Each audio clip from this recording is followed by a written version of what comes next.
여러분 안녕하십니까? 최근 국민의힘 윤리위원회에서 추가 징계를 받은 이준석에 대해 자유한국당 대표 출신인 홍준표 대구시장이 이준석의 자업자득이라고 평가했습니다. 홍준표 시장은 당대표란 것은 천금같이 무거워야 하는데 제잘제잘 이야기하고 촐랑대고 그 다음에 걸핏하면 조롱했다면서 이준석에 대한 징계는 당연한 거라고 밝혔습니다.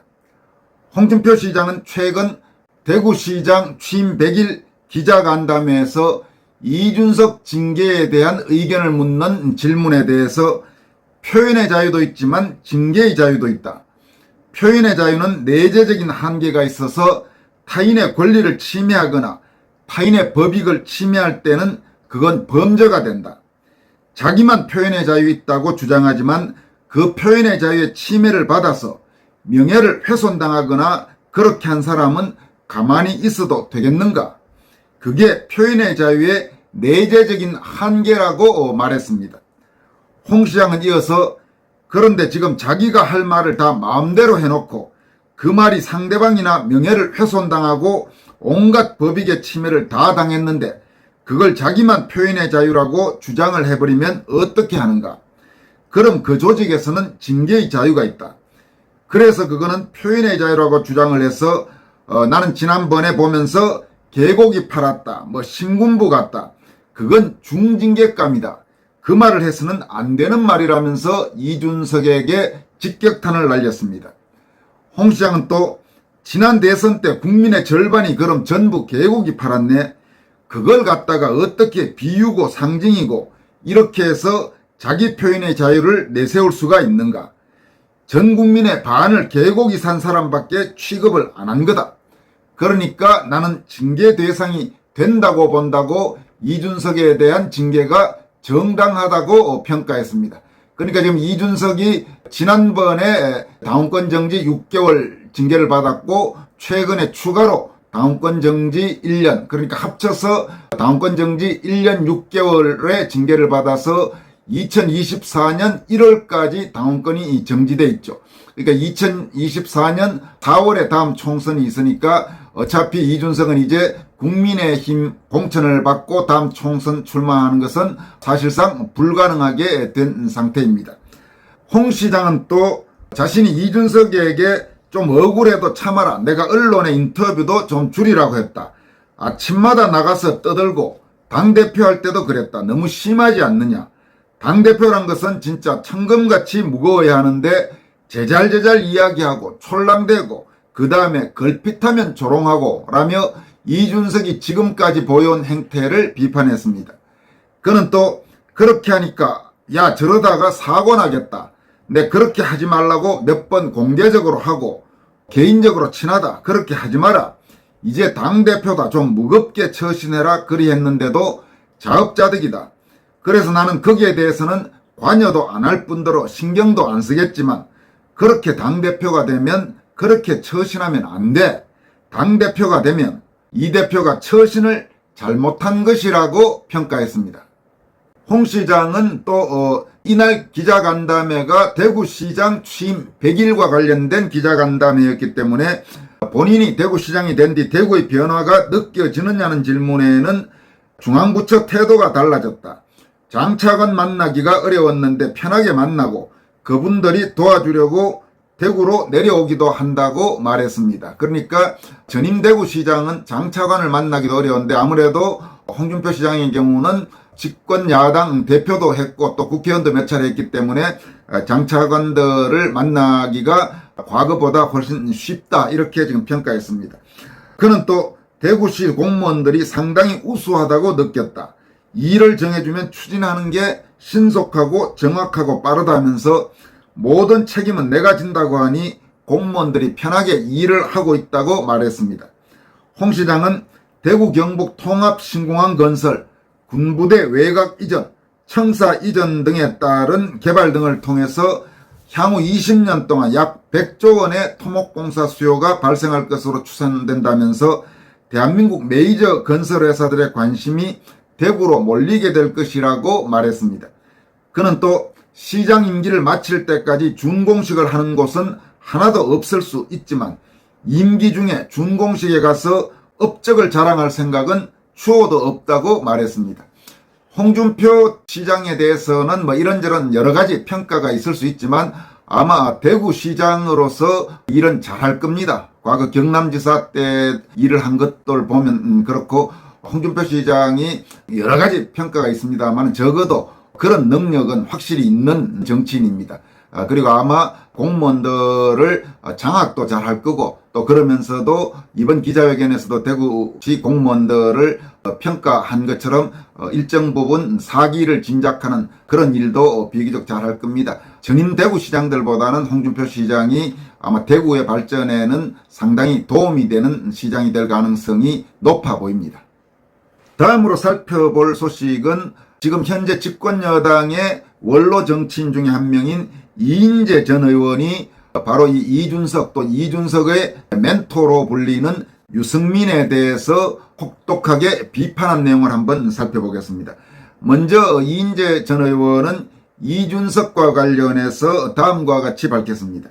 이준석의 리얼리티 쇼는 막을 내렸다. 법원이 그가 제기한 가처분 신청을 기각한 것이다. 3개월 동안 그가 법원, 방송, 신문 등을 무대로 벌인 쇼는 흥행에서 대성공을 거두었다.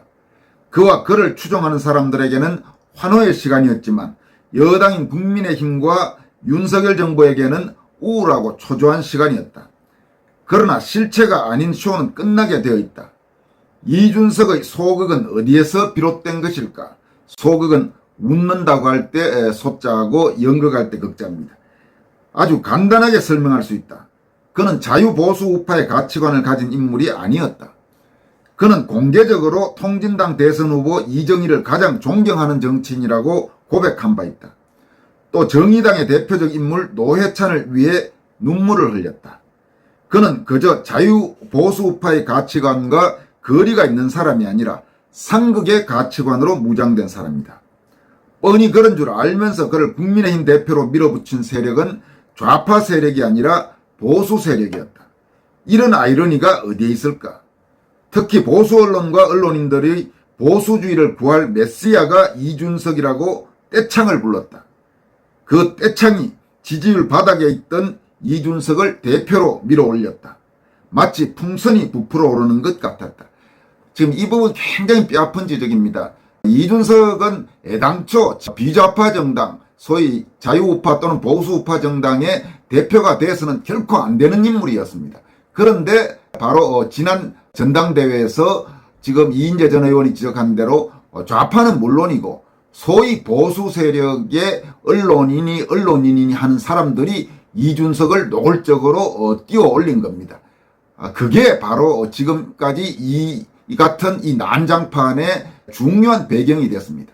그때 이준석을 띄워 올린 사람들, 그리고 이준석의 문제가 드러난 뒤에도 노골적으로 이준석을 비호한 사람들은 정말 반성해야 됩니다. 그런데 그런 사람들이 결코 반성하지 않죠.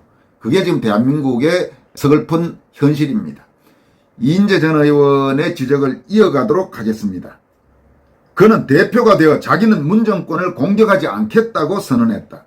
보수 야당 대표가 세상을 어지럽히는 좌파 정권에 대한 투쟁을 포기한 것이다. 그런 그가 국민의힘과 윤 정권에 대해서는 신들린 사람처럼 싸움을 걸어왔다.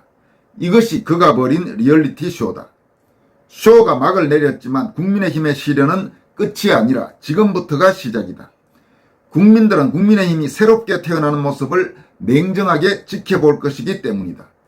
한 번 더 국민을 실망시키면 국민으로부터 버림받아 재기불능이 될지 모른다. 우리 모두 분발해야 한다.